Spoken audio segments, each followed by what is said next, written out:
From the heart of the Shire, through the depths of Moria, to the ends of Middle-earth, it's the Babylon Bee reads The Lord of the Rings. With your hosts, Kyle Mann and Dan Coates. Yes, everybody, welcome to the Babylon Bee Reads Lord of the Rings, a podcast where the Babylon Bee reads Lord of the Rings. I'm Kyle Mann, editor-in-chief of the Babylon Bee. This is Dan Coates, who's the producer at the Babylon Bee, and Jonathan Watson, who is the editor in the Dark Lord of the One Ring.com. Yeah. I'm trying to think of a good retort, but maybe the bright light of the One Ring, the shining trees of the One Ring. See, the problem is it's already called the One Ring, so I'm already down the dark path. Yeah, so. You named your site the One Ring. Can you defend that? So, in this podcast, we read through about a chapter a week. Now, this week, we're going to go through 2 chapters. If you haven't been following along, go back to the beginning. You can watch all the episodes. You can follow along with The Lord of the Rings. So right now we are in A Conspiracy Unmasked, which is chapter 5-ish, chapter 5. And we're also going to be going through The Old Forest, which is chapter 6, which will lead us to a very exciting special episode next week. Tom Bombadil hey, special. Yeah. We're going to get Jonathan to dress up in the Tom Bombadil outfit. I've got my yellow boots. Get the yellow boots. Blue feather. And the long beard, long brown beard, and you come dancing in. And Goldberry. And we need to hire a Goldberry maybe. No. And some yellow cream and white bread. And you need to carry flowers in and then get really mad at us on a leaf, and be like, "Don't touch my flowers." As long as I don't have to sing the entire time, just whisper to your trees. Yeah. We've got some fake plants that you could that'll be great too. Yeah. So every week on the Babylon Bee Reads, we kind of summarize where we are, and then we're going to go through and pick out some choice quotes from Tolkien that we can discuss. And we'll have a couple of key points, key themes that we're going to discuss. And then we're going to go into our subscriber portion, where we get to answer some fan mail and do some more in-depth discussion. Yep. That's where things get insane. That's where we spill all of our dirty secrets. That's where we spill the tea. In the subscriber portion. As the kids say. The tea. By the time I know what a phrase means, it's already out. Like if I know, tea, and then they're not saying it anymore. Yeah. All right, so this is A Conspiracy Unmasked. And at this point, they cross the ferry. They make it to Buckland. Mm-hmm. Am I getting this right so far? Yep. And they get to Frodo's new house that he's kind of fake moving to in Crickhollow. Mm-hmm. And this is where the Fellowship is kind of started a little bit. We have Merry, Pippin, Sam, and Frodo that all kind of bunk in this house for a night. And let's see what happens here. Yeah, I think it's kind of interesting how Tolkien titles the chapter A Conspiracy Unmasked, and you think that it's the conspiracy of Gandalf, Frodo, and Sam, that, oh no, our secret's out. Really, when you read through the chapter, it's the conspiracy of Sam, Merry, and Pippin, and Fredegar, Fatty, that they've known the whole time that something is going on with Frodo. They know about the ring. Mm-hmm. They know he's trying to get out of the Shire, but they've been maintaining this pretense of like, oh yeah, we'll go get your house ready. Oh yeah, we'll go ahead of you and set up your stuff. And they know he's not going to live there. Mm. So you really see a glimpse of their friendship, that they know that Frodo has to keep the secret, but they know they have to help Frodo. Yeah. I love the setting of Buckland and how it's this interesting kind of sliver of the Shire that's sort of part of the Shire, and the official edge of the Shire is kind of that hedge that they build along the Old Forest in Buckland. Yeah. And they're kind of a unique people in that sometimes they swim and sometimes they go in the water. They go on boats. I think Tolkien says they're half foreigners, that they're kind of like an independent state within the Shire. So you were calling it the Texas of... It's the Texas of the Shire. I like that. And I like how Tolkien, he can't help himself but to like give the entire history of the Brandy Bucks in Buckland, and talks about old Gorhindad, Old Buck, head of the Old Buck family, and how everything just kind of we've got like 1,000 years of Hobbit history in 2 paragraphs here, and it's great to see him just like throw that in there. And he's like, okay, now that you know who the Brandy Bucks are, let's go on to the story. Yeah. It But it really does kind of set this mood. I love this kind of frontier land that's still Shire-like. And yet they kind of have this war with the old forest that was going on where they had to go in there and burn all these trees and they're at this uneasy kind of Cold War in the demilitarized zone between Buckland and the old forest. There's like a 100-yard strip where it's like no man's land out there. It's interesting. I love this when they're crossing the ferry. Sam was the only member of the party who had not been over the river before. He had a strange feeling as the slow gurgling stream slipped by. His old life lay behind in the mists. Dark adventure lay in front. What a great line. And then on the far stage, under the distant lamps, they could just make out a figure. It looked like a dark black bundle left behind. But as they looked, it seemed to move and sway this way and that, as if searching the ground. It then crawled or went crouching back into the gloom beyond the lamps. So you can see this dock with these lights and this bundle. Is that a bundle of clothes? And it starts moving, and they're like, holy marshmallow. And then it just kind of fades back into the mists. And you go right back to that snuffling thing sliding along the ground in the original ones. Wow. It's a missed opportunity in the films, man, I tell you.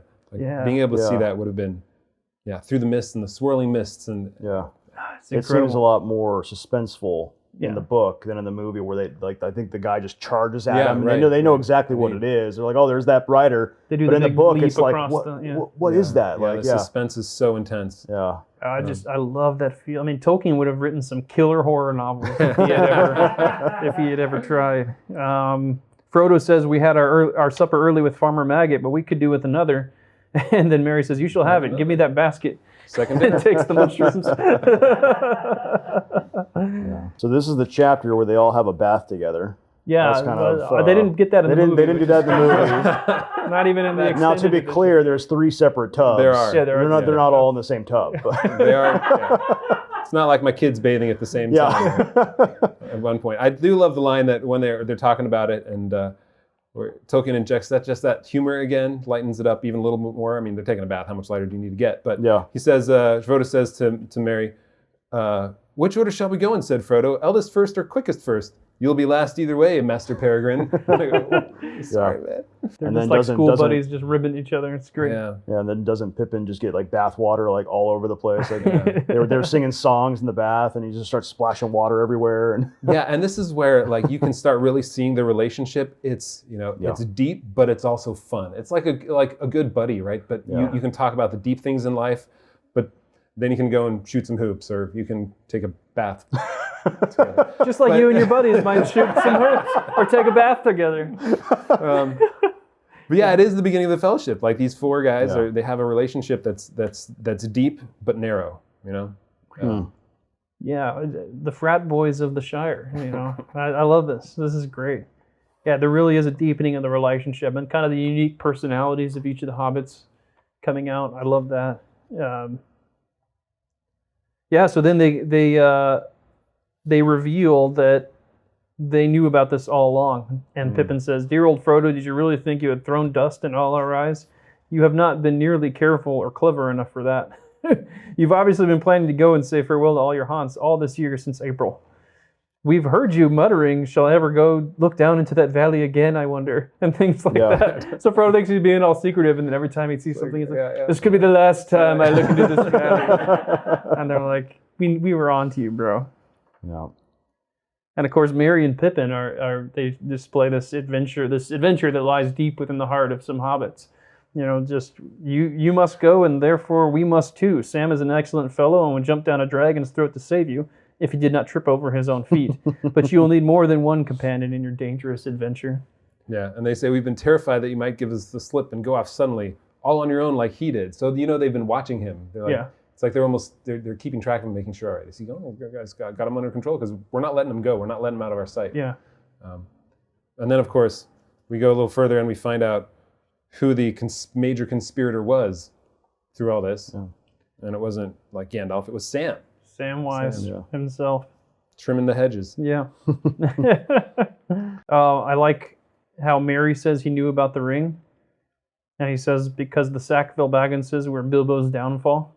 Again, the whole little story. So he was walking along the road, and he sees Bilbo, and he sees the Sackville Bagginses coming along the road, and suddenly vanishes. So Bilbo's been using the super weapon to disappear from the Sackville Bagginses. The SBs. Get away from the SBs. And he's also, I don't know, here, the one thing that's really interesting is he read the book.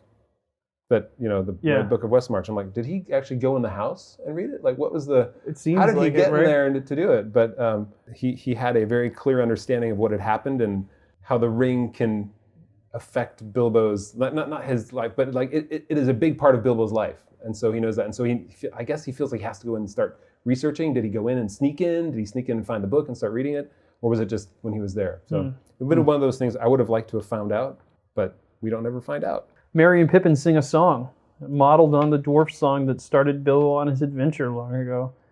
Farewell we call to hearth and hall, though wind may blow and rain may fall, we must away ere break of day, far over wood and mountain tall. It goes on, but I love that we must away ere break of day. That's the old dwarves song back from The Hobbit. That's right. Fantastic. Again, we have the singing and kind of what that represents and the safety and comfort of this place that they can hang out in for a day or two. Yeah. So Fatty is kind of upset when he finds that they're not going to take the east road. They're going to be going through the Old Forest. And we haven't mentioned this Old Forest. You had mentioned something about the Old Forest and maybe wanting to discuss what is this Old Forest. The Old Forest, it's a question of what is the Old Forest. And so later in I guess it's the Two Towers, we talk about Treebeard mentions the elves taught the trees to communicate, to speak. But then there's also in the Silmarillion there's a forest, I think it's called Tower Nufuin is what I want to say, and it happened after one of the big battles, and the orcs are pushing in, and Morgoth is coming, and the humans are fighting back and not giving every foot as much as they can, but eventually it starts taking over this old forest. And it becomes this twisted place where the trees are like, their roots are like claws digging deep, and the orcs don't even want to go in there. And it makes me wonder, is this Old Forest kind of like a little hint of that? Or at the very least, it informed Tolkien how he would write The Lord of the Rings, this history he'd already written of Middle-earth, with this crazy forest that's dark and dreadful, and no one wants to go in it. And there's just a little bit of that left here in the Third Age of Middle-earth, in the Old Forest. But nobody really knows exactly what it is, but clearly, it's not safe, but it's not the ultimate evil that a Morgoth forest would have been back in the Silmarillion. Sure. What I think is weird about that, the whole existence of this forest, is that it's like right on the border of the Shire. Like they haven't gone anywhere. Like they just cross the wall, and there's this crazy, weird, wicked place. Like that Fatty has no desire to go to at all. Yeah. He clearly has had some experience with it, or at least has heard all the stories, is what they say. But he would rather meet with the Black Riders, and the rest of them are like, no, yeah, sure, no, I don't think you're going to want to meet with the Black Riders when they come here. So Fatty's supposed to hold down the fort and hold off the Black Riders or whatever, and Pippin's like, I would rather have our job than Fatty's, waiting for the Black Riders. And Fatty's like, well, wait till you're in the forest. You'll wish you were back here with me before this time tomorrow. Which turns out to be a bit of a prophecy. All right, well, we're moving into the Old Forest chapter. The one thing I think maybe before we move into that, is the dream that Frodo has. That's what I was going to say. Oh. So you just let me finish my sentence? No, I'm just kidding. You said we're moving into the Old Forest. I don't know what the dream means. Yeah. So you talk. Yeah. Should we read it and then so he has this it? dream. He's looking out of a high window over a dark sea of tangled trees, and he hears the crawling and snuffling. And then he hears a noise in the distance, and he hears the sea, something he's never actually heard in real life. Yeah. And it says he's often been troubled in his dreams by the sound of the sea, even though he's never heard it. Yeah. Then it says a great desire came over him to climb the tower and see the sea. Yeah. So he finds he's out in the open. He's on a dark heath, and there was a strange salt smell. And he sees a tall white tower standing alone on a high ridge. He wants to climb it. He wants to see the sea. And suddenly a light came in the sky, and there was a noise of thunder. Yeah, so there are a couple of theories about this. One that the first popped in my head, and then after I did a little research too, but one that came up was there's a tower that held one of the Palantirs, the seeing stones, right. And it was always turned westward toward the sea. I think Elostirion or something like that. It might be to that, but I think even more, or it might be, there's other things. It's a lot of the sea, right? But the longing of the sea is something that the elves had, the ones that crossed over from Valinor back into Middle-earth, and now they have a sea longing. And so I think for Frodo, it's a little bit of foreshadowing of what ends up happening to him at the end, is that there is, for him, he's one of the few that gets to cross over the sea, and so he has that desire already, either because of the ring or because of fate, but something to cross over and be part of the Undying Lands. Yeah. Yeah. Sure. There's no. I mean, it's like one of those things. There's no real answer. We can interpret and we can like look at it. It sounds to me like he had one too many mushrooms. But and beers. Yeah. I definitely get that. And then the snuffling, maybe the creatures in the old forest. I think one thing is interesting. It says he started to struggle up the ridge towards the tower, but suddenly a light came in the sky and there was a noise of thunder. So I spent all this time trying to figure out what this means. And then if you flip to the next chapter, it goes, Frodo woke suddenly. It was still dark in the room. Merry was standing there with a candle in one hand, banging on the door. I think that's what it means. So I think the thunder and the lightning is just Merry coming in. Yeah. Sometimes you can read a little too much into things. So basically, Frodo is anxious and stressed out. Yeah. Because when you're anxious and stressed out, that's when you have all these weird, vivid dreams, and you don't even know what they mean usually. Yeah, but what a great bit of foreshadowing too, that he's got this sea desire, and he smells salt. He doesn't even know what the sea smells like. Yeah. He hears the sea and he's never heard it before. That's very interesting to me. All right, well, let's move on to chapter 6, the Old Forest. So Merry wakes him up, and it's time to get up. It's 4:30 and very foggy. Sam's getting breakfast ready, and they're going to saddle up the ponies and get going. So now we're at the trip into the Old Forest. And this is where they part with Fatty, right? So that they move on, they get into the forest, and immediately there's an oppression. Right? Yeah. It's almost like the one feeling I felt like throughout this whole chapter is when they're in the forest, they're like, it's almost like they're underwater. The sounds thud in their ears, and they feel like it's hard to move. Yeah, the air is hot. The air is hot, yeah. There's a couple of times where they just completely break and just start, freaking out a little bit. I think Frodo. And the sleepiness that comes over them. There's just this kind of spell over this place. Yeah. It says the forest is queer. Everything in it is very much more alive, more aware of what is going on, so to speak, than things are in the Shire. And the trees do not like strangers. They watch you. I mean, how creepy is this? Yeah. And you were talking about how we go from the safety of the Shire immediately into this insanely wild place. And I do think it's interesting how Tolkien is kind of progressively introducing us to greater and greater dangers, higher risks, higher stakes as we go on. And this is one example where we're going to have this adventure to rest cycle, and these cycles get larger as the book goes on. You have these short little trips, and then there's a safe house, and then a little bit longer trip in a safe house, and then a long trip in a safe house. So he's kind of introduced, this is where you get into that rhythm. It's where you can start, as a reader, just subconsciously, you can start to expect they're going to get through this crazy time, and then there's something beautiful, waiting for us at the end of that. So the trees are whispering to each other, they're talking to each other, they're moving around. And Pippin can't stand it. And that one line where they say, where Tolkien writes, Pippin suddenly felt that he could not bear it any longer, and without warning let out a shout. Oi, oi, he cried, I'm not going to do anything. Just let me pass through, will you? And I think we identify with that when the darkness is closing in on you, just want to somehow, break out of the claustrophobia. And that's what he's trying to do. But then the cry fell as if muffled by a heavy curtain. You can't do anything. I love the detail in this chapter where there's a point where they realize, okay, well, we need to break left and go towards that way. Yeah, they get to that hill and they see we need to go over there to get to the east road. That's the way we need to go. We don't want to go that way because that's where the forest gets really weird. Yeah. And then where the Withywindle River is running. That's the oldest part of the forest. Don't go there. And so they're trying to go left. And every path they take, it's like the trees get closer and closer. They bunch in, and then they keep going right. The path always goes right, and no matter how hard they want to go left, it keeps directing them a certain way. Yeah. That's the creepiest part about the forest to me, is that it's just like the whole time they're in it, it's in control. Yeah. I mean, from a literary standpoint, if the author goes, "Don't go to that dark place," the characters are going to end up in the dark place. That's the shadowy place, Simba. Yeah. Oh, look, here's a path. Who made the path? I don't know. Let's follow it. Yeah. They end up all turned around. Yeah, so they end up kind of in this dark, thick part of the forest when they were trying to get to the part that thinned out and led up towards the east road. So they lose all sense of direction.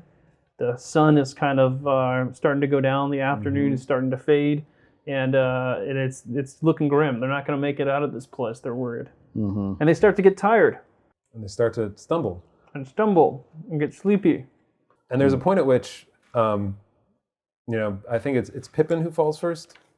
Pippin, Merry and Pippin dragons before lay down with their backs to the willow trunk.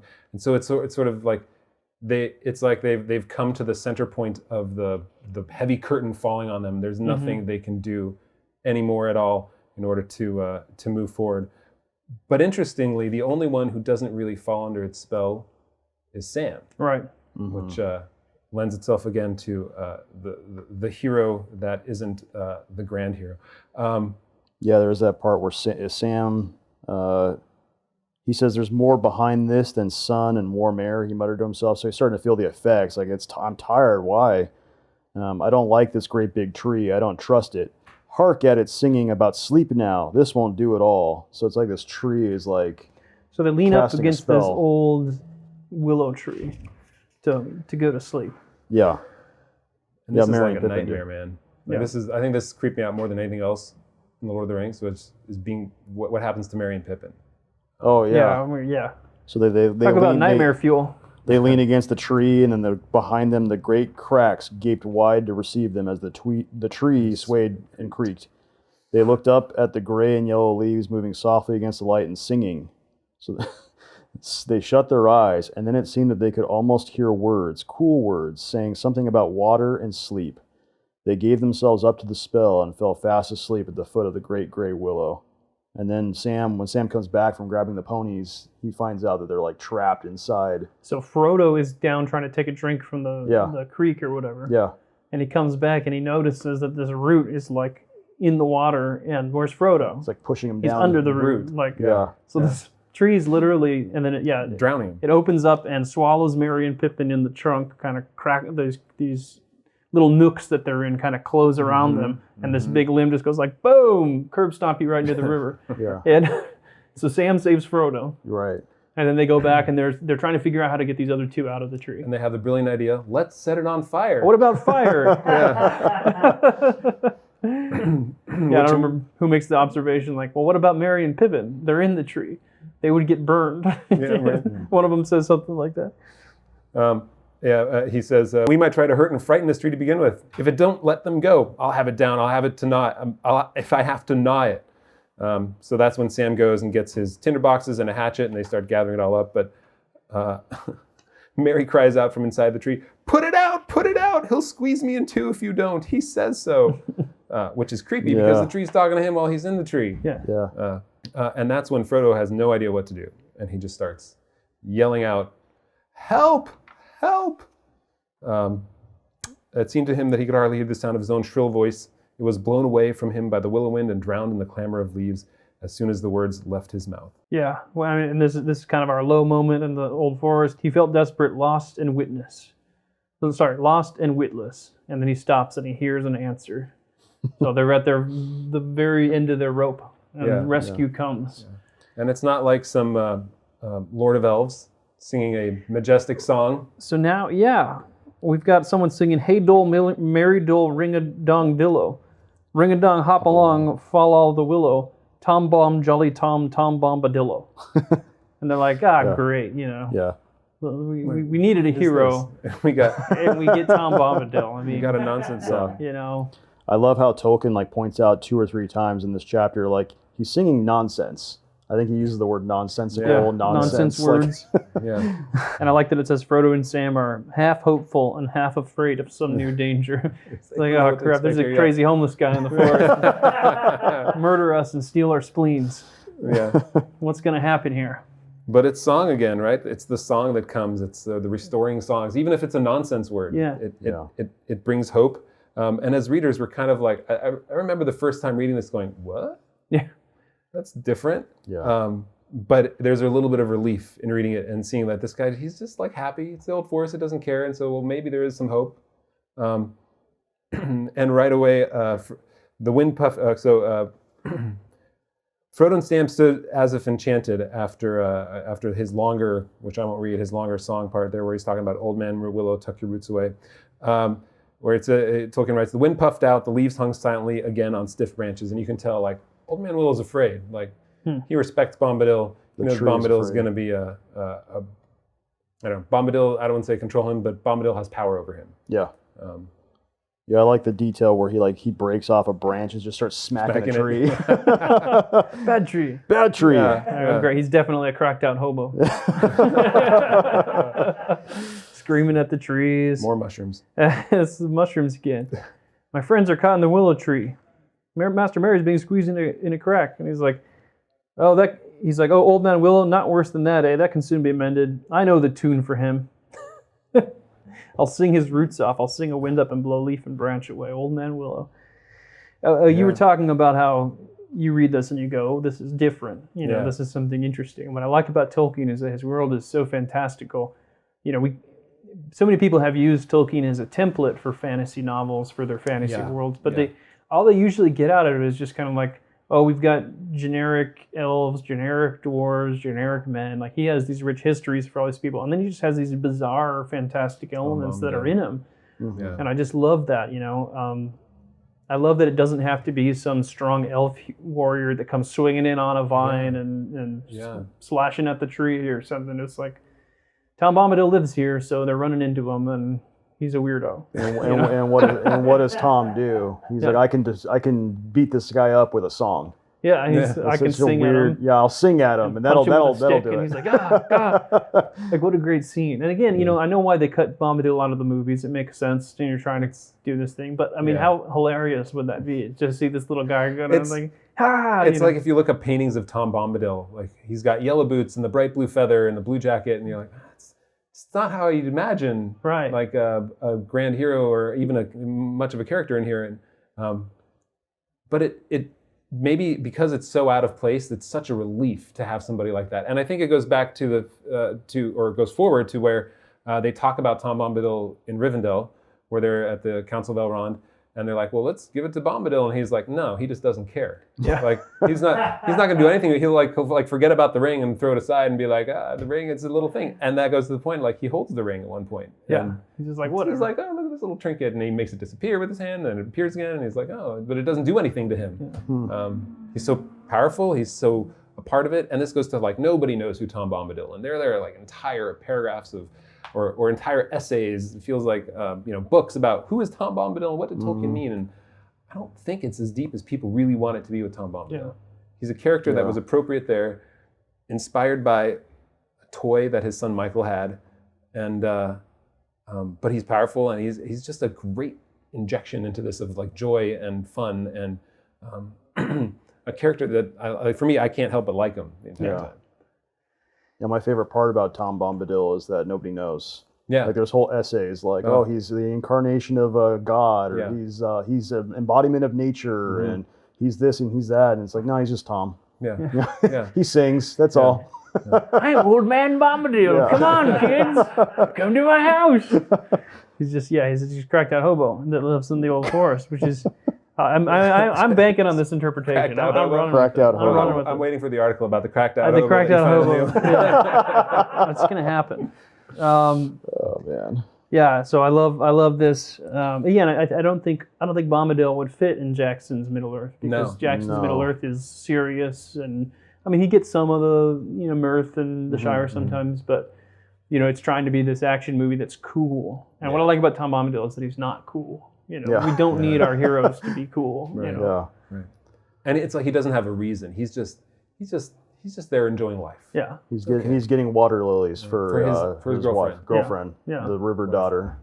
Well, I love when they first run into him. He's like, "Hey, don't crush my lilies." Yeah. Like that's what's important to him is the lilies. They're all being choked by the willow tree, and he's like, "Hey, hold on there. Stay away from my flowers. Stay away from the flowers." It's so great. Stick banging on the tree. And I love the detail. So he saves them from the willow tree.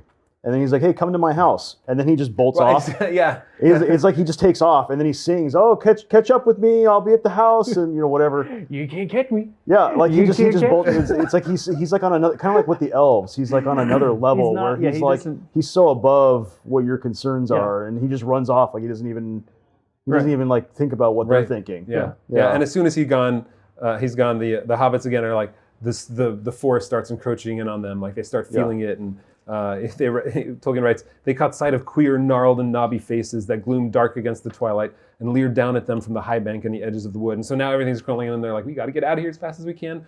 And they do. They end up making it out So they make it to Bombadil's house, and that's where the chapter ends.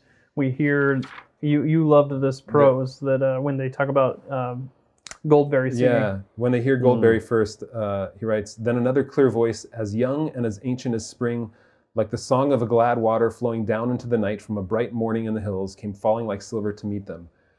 And it's funny because in that entire description about her voice, not one adjective that has anything to do with sound is really written, right? Glad water, bright morning, falling like silver, but the one line, as young and as ancient as spring, like the amount of description in that, where you can feel like, I get who she is now because she's young, she's new every year, right? But spring happens every year. You can't stop it, and it's always there. But spring is always good. I just love the prose in that line, where you get the sense more than you get like a description or a prosaic description. It's a sense of who she is by just the description of her voice. I love it. That's fantastic. All right, well, let's conclude with the song that she sings. Now let the song begin. Let us sing together of sun, stars, moon and mist, rain and cloudy weather. Light on the budding leaf, dew on the feather, wind on the open hill, bells on the heather, reeds by the shady pool, lilies on the water, old Tom Bombadil and the river daughter. And with that song, the hobbits stood upon the threshold, and a golden light was all about them. Fantastic. Great. All right, well, next week we're going to read In the House of Tom Bombadil, the Tom Bombadil special. Yep, the extravaganza. The Tom Bombadil bonanza. So read chapter 7, In the House of Tom Bombadil, and we're going to have a discussion. One of the most controversial and debated parts and characters in The Lord of the Rings. Worse than the Balrog. Worse than the Balrog. Worse Whether than... it has wings or not, is what I was going for. Is that what people are doing? Yeah. Oh, I didn't even know that was a thing. Oh, you didn't? Yeah. Does the Balrog have wings? That was I guess I just assumed because that I was saw the big movie. argument when they were making the films, man. It was Really? like, are they going to give it wings or not? Kind of Really? did, but not really. So he didn't really answer the question. Huh. Well, like fire wings or Yeah. something. Is what I did. All right, thanks for joining us. If you want to come into the subscriber portion, please subscribe, babylonb.com/plans. We're going to do another half hour here of 20 or 30 minutes, whatever, of answering fan mail. We're going to discuss the chapters more. I wanted to talk a little bit about Tolkien and maps, because that interests me, his fascination with maps. Also, I'm going to take my shirt off and show you guys my new Lord of the Rings tattoo. Sweet. Oh, yeah. Oh, yeah. You got to pay for that, though. You Lord of the pay for Rings, that. pubbing This is in. giving the subscriber We're section getting a the whole new show. meaning. Yeah. See you, everybody. All right, thank you, guys. Bye. Coming up next, for Babylon Bee subscribers. I like your story about getting the tattoo when you were talking about like the tattoo artists are debating about Lord of the Rings. Oh, and yeah. elves and Basically, any fantasy novel you open nowadays has a map. And I want to credit Tolkien with that. I haven't read a lot of fantasy before Tolkien, but I can't remember coming across anything that had the detail of his world creation. Since a lot of it's been cut when I read the books, I do get this joy of like I get to picture Farmer Maggot and his scene however I want, you know. Not everything's been taken from us. Yeah. Kyle and Dan would like to thank Seth and Dan Dillon for buying us cool swords and paying the bills, Adam Ford for creating our jobs, Ethan Nicole for creative direction, and all the writers at the Babylon Bee, Matthew McDavid for guiding studio operations, Patrick Green for show production, Caitlin Petty for laugh tracks, the Babylon Bee subscribers who make what we do possible, and you, the listener. Until next time, this is Austin Robertson, the voice of the Babylon Bee reads The Lord of the Rings, reminding you that a time will soon come when hobbits will shape the fortunes of all.